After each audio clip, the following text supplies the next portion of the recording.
चत्वारि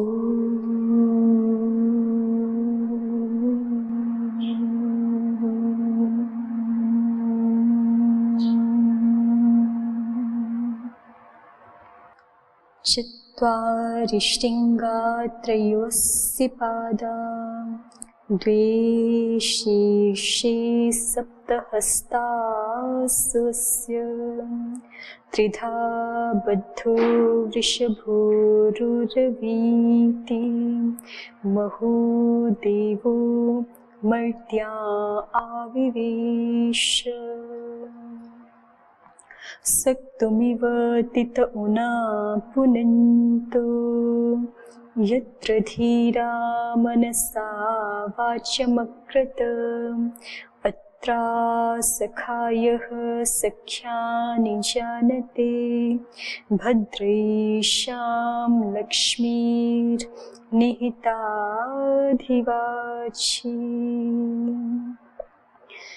ओम श्री परमात्मने नमः। ओम श्री गुरुभ्यो नमः। ओम सर्वेभ्यो नमः।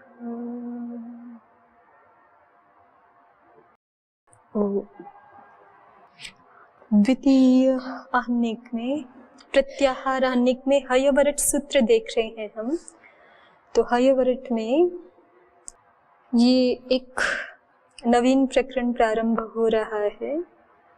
एक प्रश्न तटस्थ की ओर से यहाँ जिज्ञासु किम तटस्थ की ओर से है ये प्रश्न। तो किम पुनरिमे वर्णा अर्थवन्तः आहुसित अनर्थकः, ये एक विचार कर रहे हैं कि व्याकरण शास्त्र में, व्याकरण शास्त्र का मुख्य विषय ही है पद। ठीक है, व्याकरण शास्त्र को जानने वाले को पदज्ञ ऐसा बोला जाता है ना, न्याय शास्त्र को जानने वाले को प्रमाणज्ञ और मीमांसा शास्त्र को जानने वाले को वाक्यज्ञ। तीनों को जानता है पद, प्रमाण, वाक्यज्ञ। ठीक है, तो पद ही मुख्य विषय है व्याकरण शास्त्र का। अब पद जो है वो वर्णों से निर्मित होते हैं। तो ये विचार कराना अभिष्ट है यहाँ पर कि वर्ण अर्थवान होते हैं कि अनर्थक होते हैं। ठीक है, वाक्य तो अर्थवान है, पद तो अर्थवान है। अब पद के अंतर्गत जो वर्ण है वो अर्थवान होते हैं कि प्रदीपकार देखिए दिखा रहे हैं अभिप्राय। इदानीम अन्यदपि वर्णगतं वस्तु विचार्यते किम पुनरिति पक्षद्वयेपि प्रतिवर्णम विभक्त्यनुत्पत्ति ज्ञानम विचारस्य प्रयोजनम। कह रहे हैं कि अब जैसे अयुनादि सूत्रों में तो वर्ण है ही है सारे, तो अन्य पदों के बारे में तो विचार है ही, इन वर्णों के बारे में भी विचार है। पदांतर्गत वर्ण और साथ में ये जो अयुनादि प्रकरण चल रहा है ना, तो ये भी इस प्रकरण में क्यों बात कर रहे हैं, इससे भी जोड़ना पड़ेगा भाई। प्रत्याहार आहनिक में बात कर रहे हैं ना, तो इस प्रकरण से क्या संबद्धता है, तो उसको भी साथ में दिखा रहे हैं। इदानीम अन्यदपि वर्णगतं वस्तु विचार्यते, कि ये वर्णों का ही उपदेश चल रहा है, भले ही उसका प्रयोजन कुछ भी हो, प्रत्याहार आदि शास्त्र की लघुता से प्रवृत्ति आदि, लेकिन उपदेश तो वर्णों का ही है अंततः। तो वर्णगत एक ये जो अन्य पक्ष है, ये भी विचार किया जा रहा है कि ये वर्ण अर्थवान है कि अनर्थक है। पक्ष द्वयेपि प्रतिवर्णम विभक्त्यनुत्पत्ति ज्ञानम विचारस्य प्रयोजनम। और विचार का प्रयोजन का दिखा रहे हैं प्रदीपकार कि दोनों ही पक्षों में, चाहे आप वर्णों को अर्थवान मानो या अनर्थक मानो, प्रतिवर्णम विभक्ति अनुत्पत्ति ज्ञानम विचारस्य प्रयोजनम। कि विभक्ति अनुत्पत्ति क्यों है, विभक्ति अनुत्पत्ति का ज्ञान कराना ये विचार का प्रयोजन है। ठीक है, क्योंकि विभक्ति नहीं आ रखी ना, व्याख्याकारों ने पहले बता दिया है विभक्ति क्यों नहीं आ रही आदि, प्रदीपकार ने दिखाया था, उद्योतकार ने भी, लेकिन इस विचार को यहाँ पर प्रारंभ कर रहे हैं। और उद्योतकार कह रहे हैं इमे इत्यनेन न हयवरट सूत्रस्था एवं गृह्यन्ते किंतु वर्ण मात्र मित्याह, कि ये जो पद है ना, किम पुनर इमे वर्णार्थवन्तः, तो इमे जो लिखा है उससे ये बात ज्ञापित होती है कि ये विचार भले ही हयवरट सूत्र पर किया जा रहा है, लेकिन ये केवल हयवर के लिए ही किया जा रहा है ऐसा नहीं, सभी वर्णों के लिए किया जा रहा है, वर्ण मात्र के लिए किया जा रहा है। चलिए आगे जिज्ञासु कहता है किसी ने प्रश्न पूछा किम पुनरिमे वर्णा अर्थवंतः उसिद अनर्थका। तो जिज्ञासु ने कहा अर्थवंतो वर्णा धातु प्रातिपदिक प्रत्यय निपातानाम एक वर्णानाम अर्थ दर्शनात्। प्रश्न क्या था हमारा? वर्ण अर्थवान होते हैं कि अनर्थक होते हैं, यही प्रश्न है ना। तो उत्तर दिया जा रहा है, जिज्ञासु अपनी समझ से उत्तर दे रहा है, अर्थवंतो वर्णाः, वर्ण अर्थवान होते हैं, धातु प्रातिपदिक प्रत्यय निपातानाम।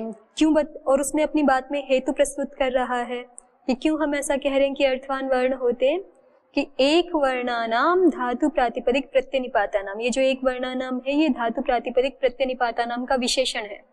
एक वर्ण वाले जो धातु हैं, प्रातिपदिक हैं, प्रत्यय हैं और निपात हैं, उन सभी का अर्थ दर्शनात्, अर्थ देखे जाने से। देखिए आगे दृष्टांत दिखा रहे हैं। धातव एक वर्णार्थवंतो दृश्यन्ते, कह रहे हैं कि धातुएं भी बहुत सारी हैं जो कि केवल एक वर्ण वाली हैं और वो अर्थवान है। जैसे इण गतौ धातु है आपकी, तो इत संज्ञा होने पर ई ही तो शेष रहता है, अर्थवान है ना धातु, गति अर्थ को कहती है। तो एति, ऐसे ही अध्येति, अध्येति में भी अधिपूर्वक इंग धातु, एक वर्ण वाली धातु है इंग, अधीत इति, ठीक है। प्रातिपदिकानि एक वर्णानि अर्थवंती भवन्ति, प्रातिपदिक भी एक वर्ण वाले होते हैं जो कि अर्थवान होते हैं, जैसे कि आभ्याम, एभिः, एषु। अब ये आभ्याम जो है इदम है ना, इदम है और उसका रूप जो है आभ्याम, एभिः, एषु बन जाता है तृतीया के द्विवचन में, तृतीया के बहुवचन में और सप्तमी के बहुवचन में।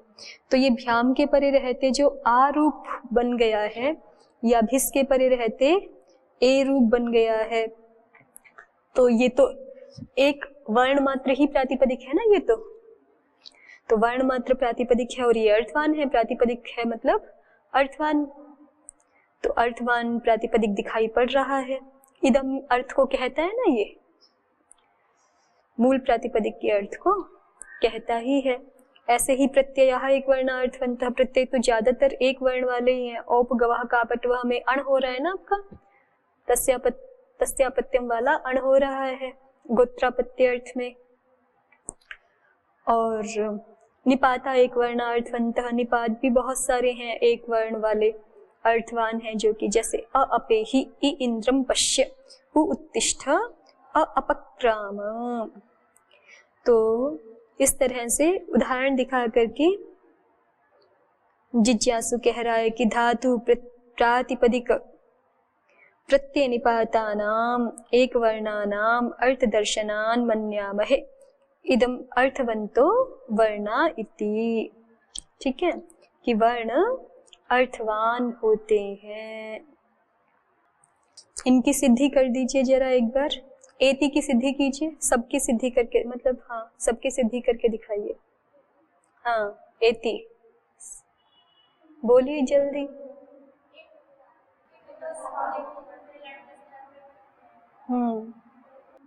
इतनी तो बात है। इन शब्द तिप शब्द का लुक हो जाता है, अदादिगण की धातु है और गुण हो गया तिप को मान करके। तो क्या बन गया? एति। ऐसे ही अध्येति इंग धातु है और अधीतः आपका क्ता का विषय है ही। आभ्याम में भी येषु की सिद्धि कीजिए।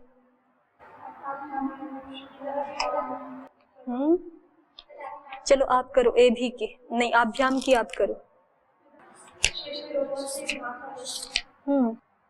शेषलोपः का विषय तो युष्मद् अस्मद् है, कुछ भी कहीं पर भी लगा दोगे।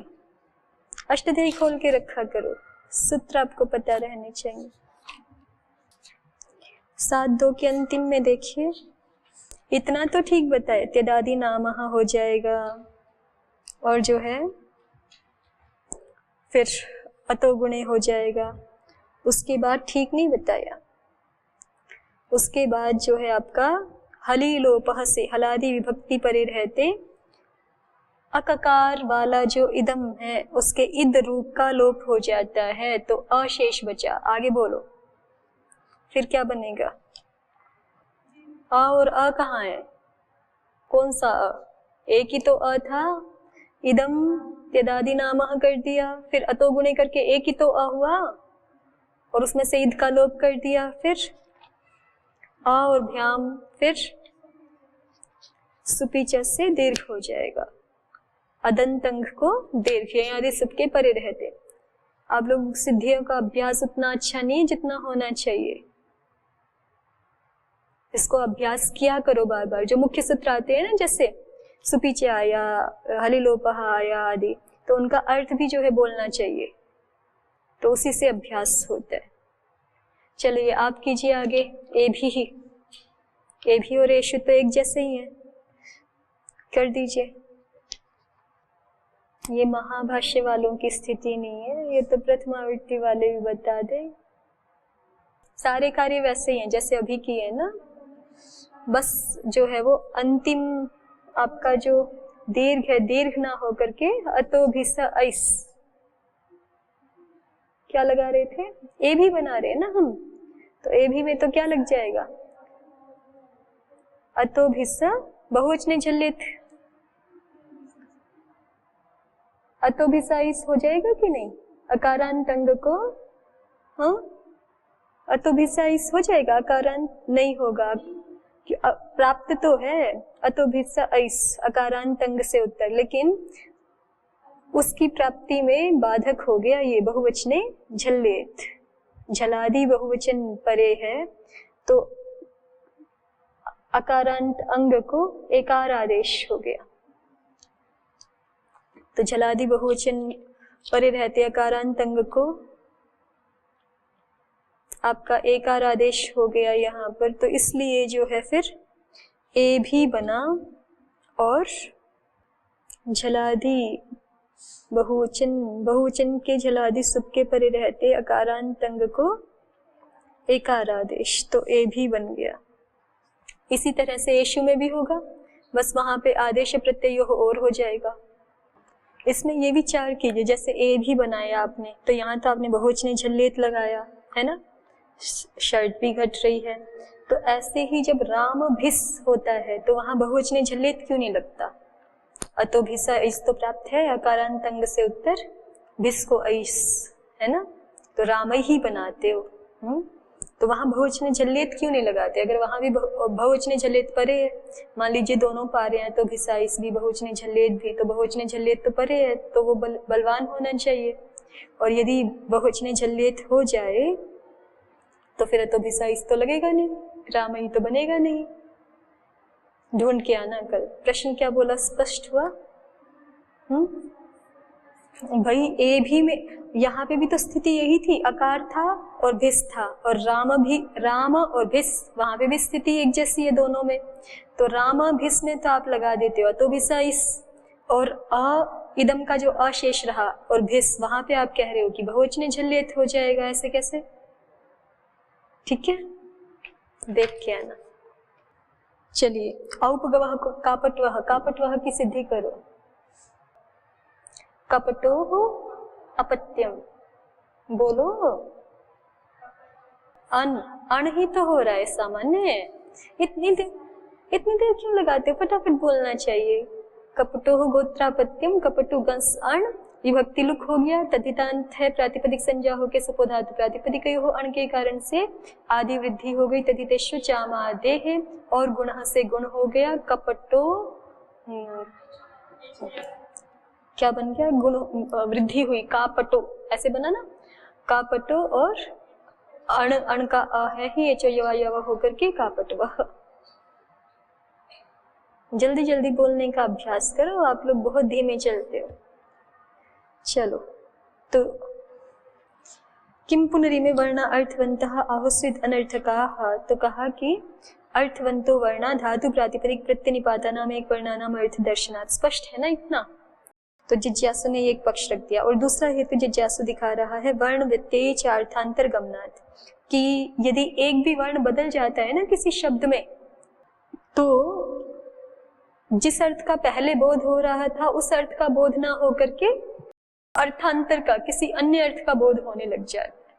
ठीक है, अब देखो आगे जैसे ये बात चल रही है, इन्होंने जिस प्रकार के उदाहरण दिए हैं, एति, अध्येति आदि, अभ्याम आदि, उससे पता चल रहा है कि वर्णों के बारे में केवल अक्षर समाम्नाय वाले वर्णों के बारे में बात नहीं कर रहे, ये सब वर्णों के बारे में सामान्य रूप से बात कर रहे हैं, ठीक है।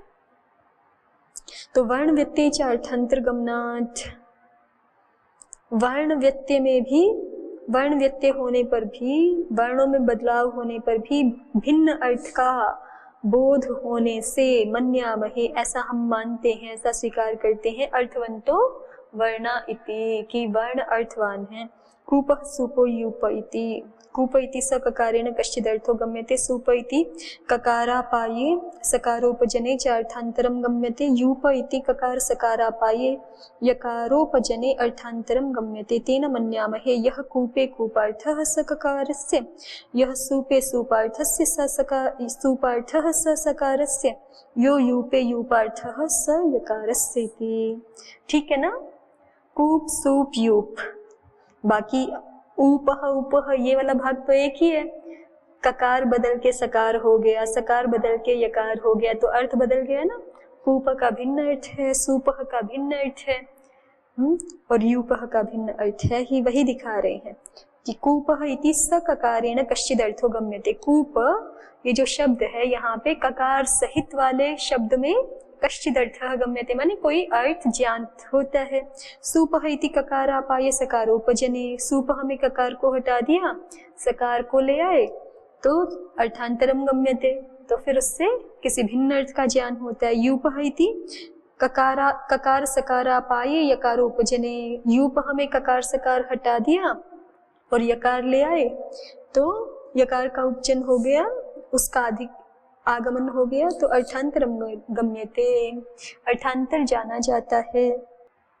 तेन मन्यामहे यह कूपे कूपार्थः स ककारस्य, उससे हमें ये पता चलता है कि कूप में जो कूपार्थ है वो ककार का है। यह सूपे सूपार्थः स सकारस्य, और सूप में जो सूपार्थ है वो सकार का है। यो यूपे यूपार्थः स यकारस्य, और यूप में जो यूपार्थ है वो यकार का है। चलिए, और हेतु जिज्ञासु की ओर से ही एक और दिया जा रहा है। वर्णानुपलब्धौ चानर्थ गते है, वर्णानुपलब्धौ चानर्थ गते मन्यामहे अर्थवंतो वर्णा इति। वर्ण की अनुपलब्धि में भी अनर्थ गतेर मन्यामहे अर्थवंतो वर्णा, वर्णानुपलब्धौ, वर्ण की अनुपलब्धि में अनर्थ गतेर मन्यामहे, अर्थ की गम्यमानता ना होने से, अनर्थ गति होने से, अनर्थ गति का अर्थ अपने आप ही बताएंगे आगे। अर्थवंतो वर्णः, तो वर्ण की अनुपलब्धि में अनर्थ गति होने से हम ये मानते हैं कि वर्ण अर्थवान है। जैसे कि वृक्षः ऋक्षः, कांडीरः अंडीरः, माने एक वर्ण के हट जाने से फिर वो अर्थ गम्यमान नहीं होता। जैसे वृक्ष हमें वकार सहित बोल रहे हैं, तो जो अर्थ गम्यमान होता है, वृक्ष रूप अर्थ गम्यमान होता है, तरु रूप अर्थ गम्यमान होता है, वो वकार हटाने से नहीं होता। वृक्षः इति सवकारेण कश्चित् अर्थो गम्यते, वृक्ष इति वकारापाये सो अर्थो न गम्यते। वृक्ष में वकार सहित शब्द से कोई अर्थ गम्यमान होता है, वृक्ष यहाँ पर वकार को हटा देने से वह अर्थ जो वकार सहित से गम्यमान हो रहा था वह नहीं होता है। देखिए, पिछला और ये वाला उदाहरण अलग है, क्योंकि वहां पे एक वर्ण को बदल के उसके स्थान पे दूसरा कुछ आ रहा था, यहाँ आ ही नहीं रहा। वृक्ष हमें वकार को हटा दिया तो केवल वृक्षः को दिखा रहे हैं, ऐसा इतना भेद है दोनों उदाहरणों में। उसी तरह से कह रहे हैं कांडीर इति सककारेण कश्चित् अर्थो गम्यते, अंडीर इति ककारापाये सो अर्थो न गम्यते। कांडीर इस उदाहरण में ककार सहित के द्वारा कोई अर्थ विशेष गम्यमान होता है, और अंडीर इति ककारापाये सो अर्थो न गम्यते। अंडीर इस शब्द में वह ककार हटा देने से फिर वो अर्थ गम्यमान नहीं होता है। आगे प्रदीप का एक पंक्ति लिख रहे हैं, अर्थांतरावगमात् प्रकृतो अर्थो न गम्यते इति विवक्षितम्। ये कहना चाहते हैं कि अर्थांतर का अवगम हुआ, अर्थांतर अवगमात, अर्थांतर का ज्ञान होने से, किसी वर्णांतर के हट जाने से अर्थांतर का जो ज्ञान हो रहा है उसके कारण से जो प्रकृत अर्थ था, प्रकृत अर्थ था माने जब उस वर्ण सहित को देख रहे थे शब्द को, तब जो अर्थ ज्ञान हो रहा था वह अर्थ नहीं ज्ञात हो रहा, इतनी विवक्षा है। तो ये तीन बातें जिज्ञासु की ओर से आई कि वर्ण अर्थवान होते हैं क्योंकि एक वर्ण वाले धातु प्रातिपदिक का आदि का अर्थ दिखाई पड़ता है हमें। दूसरा, वर्ण व्यत्यय हो जाता है तो अर्थांतर ज्ञात होता है, और वर्ण की उपलब्धि में तो फिर वह अर्थ जो प्रकृत अर्थ था वह ज्ञात ही नहीं होता। अनर्थ गति अर्थात अर्थस्य गति न भवति। कस्य अर्थस्य? प्रकृतस्य अर्थस्य। किसी और अर्थ की तो हो सकती है, लेकिन जो प्रकृत अर्थ था वर्ण की अनुपलब्धि पर उस प्रकृत अर्थ की वर्ण की अनुपलब्धि पर प्रकृत अर्थ की उपलब्धि या ज्ञान नहीं होता है। तो समाधाता आप पूछते हैं, देखिए, किं तर्हि उच्यते अनर्थगतेः इति न साधियो क्षेत्र अर्थस्य गतिर्भवति, कि आप ये क्या कह रहे हो, अनर्थगतेः, अनर्थगति शब्द प्रयोग किया है ना, तो ये अनर्थगति ही जो पद प्रयोग कर रहे हो ये क्या कह रहे हो आप, न साधियो क्षेत्र अर्थस्य गतिर्भवति, कि यहाँ तो और अच्छी तरह से अर्थ का ज्ञान नहीं होता है क्या। माने इस समाधाता का अभिप्राय है कि भाई आपने, देखिए ये जो हमने बात पढ़ी है कि अनर्थ गति का मतलब है कि प्रकृतो अर्थो न गम्यते, ये तो टीकाकारों ने बताई है ना, अभी भाष्यकार ने तो नहीं बताया ये अर्थ, ठीक है। तो समाधाता जो सुनने वाला है वो ऐसा समझ रहा है वर्णानुपलब्धौ च अनर्थ गतिः का अर्थ कि भाई अर्थ का ज्ञान ही नहीं होता, ठीक है। तो इसीलिए प्रश्न कर रहे हैं कि आप ऐसा क्यों कह रहे हो, अनर्थ गति अर्थस्य गतिर्न भवति, अर्थ का ज्ञान तो होता है। ऋक्षः शब्द का भी तो कोई अर्थ होगा, अंडीरः शब्द का भी तो कोई अर्थ है, तो आप यूं क्यों कह रहे हैं कि अर्थ का ज्ञान ही नहीं होगा। किं तर्हि उच्यते अनर्थगतेः इति न साधियो क्षेत्र अर्थस्य गतिर्भवति। अब यहाँ पे प्रदीप कार को देख लीजिए एक बार, इतरस्तु अर्थावगत्य अभाव मात्रम अनेनोक्तम इति पृच्छति, यही लिखा है ना कि जो इतर माने जो समाधाता कह रहा है ना, आक्षेप कर रहा है कि आप अनर्थ गति क्यों बोल रहे हो, वो क्या मान करके पूछ रहा है, इतरस्तु, इतरह माने यहाँ पे हम जिस अनुसार हम चल रहे हैं उसके अनुसार इतरह से किसको लिया जाएगा, समाधाता। समाधाता क्यों पूछ रहा है किन तर्हि उच्यते, क्योंकि वो ऐसा मान रहा है कि इतरस्तु अर्थावगत्य अभाव मात्र अनेनोक्तम, अर्थावगति अभाव मात्र अनेनोक्तम, कि जिज्ञासु ने ये कहा है कि वर्ण को हटा देंगे ना तो अर्थ का ज्ञान ही नहीं होगा, किसी भी अर्थ का ज्ञान ही नहीं होगा, ऐसा मान करके समाधाता पूछ रहा है कि अनर्थ गते है, क्या कह रहे हो आप, किन तर्हि उच्यते अनर्थ गते है इति, ये अर्थ का ज्ञान तो अच्छे से होता है, न साधियो। अब आगे प्रदीप कार ने जो विचार किया है ना, साधीय शब्द पे किया है। साधीय शब्द जो है वो ईसुन प्रत्यांत है ना, तो इसलिए ये विचार कर रहे हैं यहाँ पर कि भाई यहाँ पे ईसुन प्रत्यय तो प्रकर्ष अर्थ में होता है, तो यहाँ प्रकर्ष वाली तो कोई बात नहीं है, साधीय शब्द कैसे प्रयोग कर रहे हो आप, तो उसको दृष्टांत दे करके बता रहे हैं कि यहाँ पर ये है ना आपका अंतिक बाढ़योर नेद साधो, तो इसके अनुसार अंतिक शब्द को नेद और बाढ़ शब्द को साधा आदेश हो जाता है। ये सुन के परे रहते, ये सुन के परे रहते माने अजादि प्रत्यय विषय में, अजादि गुण वचनादेव कहा हुआ है ना, उससे अजादि की अनुवृत्ति आ रही है, तो अजादि जो ईसुन है और इष्ठन है उनके परे रहते अंतिक बाढ़ शब्दों को नेद और साधा आदेश क्रमशः हो जाता है। तो ईयस प्रत्यय के परे रहते भी साध आदेश होकर के साधियस बना हुआ है ये। तो साधियस के को कहाँ का ये कौन सी विभक्ति का शब्द है बता सकते हैं? न साधीयः क्षेत्र अर्थस्य गतिर्भवति। प्रथमा एक वचनांती है, नपुंसक लिंग में रूप चलाए हुए, बहुत देर लगाते हो। साधीयः, साधीयसी, साधियांसी, ऐसा खुद भी ना थोड़ा सा आप लोग अलर्ट होकर के जब इसमें थोड़ा सा प्रवेश करना चाहेंगे ना स्वेच्छा से भी, तब गति होगी। थोड़ा ध्यान दिया कीजिए कि कौन शब्द कैसे बन गया, किस सूत्र से क्या हो रहा है, उसको थोड़ा सा और अभ्यास बढ़ जाएगा। फिर एक बार कर लेंगे तो फिर हो जाएगा, और नहीं करेंगे तो फिर वो हमेशा ऐसी स्थिति रहेगी। चलिए न साधियो क्षेत्र अर्थस्य गतिर्भवति। तो साधी पे विचार कर रहे हैं कि प्रकर्ष तो किसी ना किसी की अपेक्षा से होता है ना। भाई दो की तुलना होनी चाहिए या तो बहुतों में तुलना होनी चाहिए तभी प्रकर्ष होता है। तो यहाँ तो ऐसा कुछ दिख नहीं रहा, आपने साधीय शब्द का प्रयोग कैसे कर दिया।